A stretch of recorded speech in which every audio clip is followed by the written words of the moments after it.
Hello there, my name is Apocalypse Zero, and today we answer the question, how do revolvers work?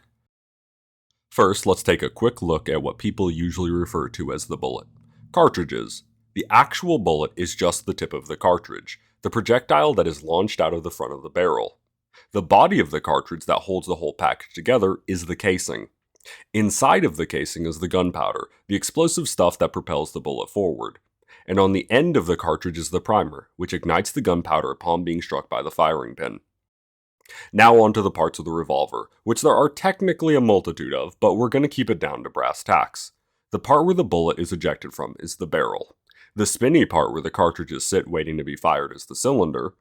The part that slams the firing pin into the cartridge is the hammer. The part that when depressed initiates the firing process is the trigger. And finally, the safe spot to hold the weapon is the grip. In a double-action revolver, pulling the trigger both rotates the barrel as it pulls the hammer back, and when fully depressed releases the hammer to force the firing pin and primer to become acquainted, which results in the bullet being propelled out of the front of the barrel. The entire firing motion can be controlled solely by the trigger. Though in the original single-action revolvers, the hammer had to be pulled back manually. This was typically done with either the shooter's thumb or their other hand. Then the trigger would be depressed and the hammer would be released, initiating the firing process. In this case, the trigger only does one part of the whole process, in other words, a singular action, therefore being named a single-action revolver.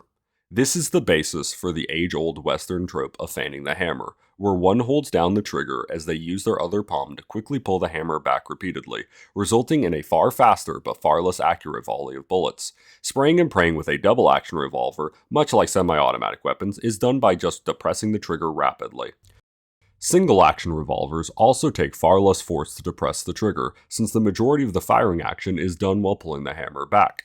And everyone imagines the tedious process of reloading a revolver, where the bullets are loaded into the chamber one at a time, which at one point was the only way to reload, but where there's a will there's a way, so faster methods were devised. First and foremost being speed loaders, where the bullets are arranged in a cylinder pattern on a holder, then laid into their chambers, and a release mechanism is pressed on the loader, dropping the rounds into place. Another alternative to fast loading is moon clips. Typically the revolver has to be designed to use such a thing, but it's a flat plate in the shape of a cylinder that you can just pluck onto your revolver and start firing. As mentioned, revolvers built with this in mind have a wider gap between the cylinder and the body as to let the moon clip fit. And most people are accustomed to seeing revolvers where the cylinder is removed from its rod and pulled to the side, but some revolvers actually have the whole front end tilt forward, revealing the chambers.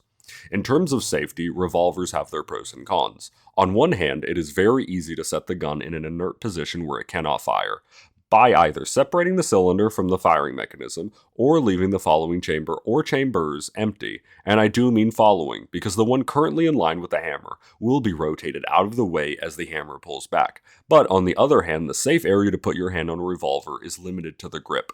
This is because the necessary gap where the cylinder rotates and the firing pin and primer meet can send debris hurtling out at high speeds into any soft fleshy bits in the immediate area. Revolvers given identical ammunition also are much louder than other pistols since there is nothing to muffle the sound, which can be damaging to the ears.